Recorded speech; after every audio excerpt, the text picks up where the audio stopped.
Hello বন্ধুরা, তোমরা সবাই কেমন আছো? আশা করছি সবাই ভালো আছো, সুস্থ আছো। তো আজ তোমাদের সাথে শেয়ার করব চাউমিনের একটা দারুণ রেসিপি। তো এই রেসিপিটা বানানোর জন্য দেখো, প্রথমে এখানে চাউগুলোকে সেদ্ধ করে নিয়েছি। আর চাউমিনে দেওয়ার জন্য এখানে গাজর, ক্যাপসিকাম, টমেটো, মটরশুঁটি, বাঁধাকপি, কাঁচা লঙ্কা, বিনস, তো এই সমস্ত সবজিগুলো ছোট ছোট পিস করে কেটে রেখে দিয়েছি। এখন একটা কড়াইকে খুব ভালো করে গরম করে নিয়ে তার মধ্যে দিয়ে দিতে হবে সাদা তেল। তো তেলটাকে খুব ভালো করে গরম করে নিয়েছি। তারপর এর মধ্যে কিছুটা পরিমাণ বাদাম দিয়ে সেগুলোকে হালকা করে একটু ভেজে নেব। বাদামটা দেখতে হবে যাতে পুড়ে না যায়। তো দেখো বন্ধুরা, এখানে বাদামগুলো ভালো করে ভাজা হয়ে গেছে। এখন এই বাদামটাকে একটা জায়গার মধ্যে প্রথমে তুলে রাখছি। তো বন্ধুরা, এখন যে সবজিগুলো কেটে রাখা ছিল সেগুলোকে তেলের মধ্যে দিয়ে ভালো করে প্রথমে ভেজে নিতে হবে। তো বন্ধুরা, সবজিগুলো ভাজা ভাজা হয়ে গেছে। তো এখন এর মধ্যে দিয়ে দিতে হবে 1 ঢাকা মতো ভিনিগার, আর দিয়ে দিতে হবে 1 ঢাকা সয়া সস। তারপর এর মধ্যে দিয়ে দিতে হবে আন্দাজ মতো নুন। নুনটা দেওয়ার পর আমরা আবারও একবার খুব ভালো করে নাড়াচাড়া করে এগুলোকে মিশিয়ে নেব। তারপর এর মধ্যে দিয়ে দেবো 1 প্যাকেট মতো ম্যাগি মশলা। ম্যাগি মশলাটা দেওয়ার পর একবার সব কিছু ভালো করে নাড়াচাড়া করে নেব। তারপর এর মধ্যে দিয়ে দেবো কিছুটা পরিমাণ চিনি।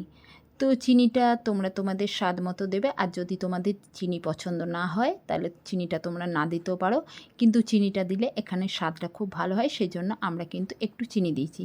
এরপর এখন মিশিয়ে দিচ্ছি ওই সেদ্ধ করে রাখা চাউগুলো।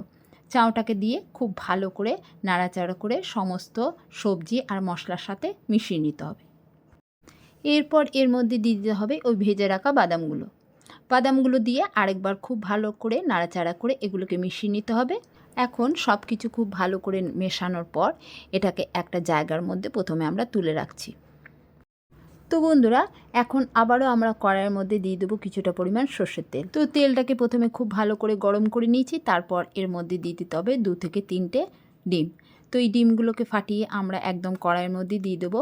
এরপর এর মধ্যে দিয়ে দিতে হবে কিছুটা পরিমাণ নুন, আর দিয়ে দিতে হবে কয়েক কুচি কাঁচা লঙ্কা। এখন আমরা এই ডিমগুলোকে খুব ভালো করে প্রথমে ভেজে নেব। তো বন্ধুরা, ডিমগুলো খুব ভালো করে ভাজা হয়ে গেছে। এখন যে চাউমিনটা থালার মধ্যে তুলে রেখেছিলাম সেটাকে এই ডিমগুলোর সাথে মিশিয়ে দেবো। তো এখানে আমরা কোনো পেঁয়াজ ব্যবহার করিনি। তোমরা যদি ভাবো যে পেঁয়াজ ব্যবহার করবে, তোমরা অবশ্যই পেঁয়াজ দিতে পারো। তো দেখো বন্ধুরা, আজকে পুরো চাউমিনটা একদম রেডি। এখন ওপর থেকে দিয়ে দিচ্ছি পেঁয়াজ, টমেটো আর লঙ্কা কুচি। সবশেষে আমরা যেটা দেবো সেটা হচ্ছে টমেটো সস। তো বন্ধুরা, আজকের রেসিপিটা তোমাদের কেমন লাগলো অবশ্যই কমেন্টে জানিও। যদি ভালো লাগে অবশ্যই লাইক করো, কমেন্ট করো, শেয়ার করো। তো দেখা হচ্ছে নেক্সট ভিডিওতে। ততক্ষণের জন্য তোমার ভালো থেকো, সুস্থ থেকো। Tata, bye bye.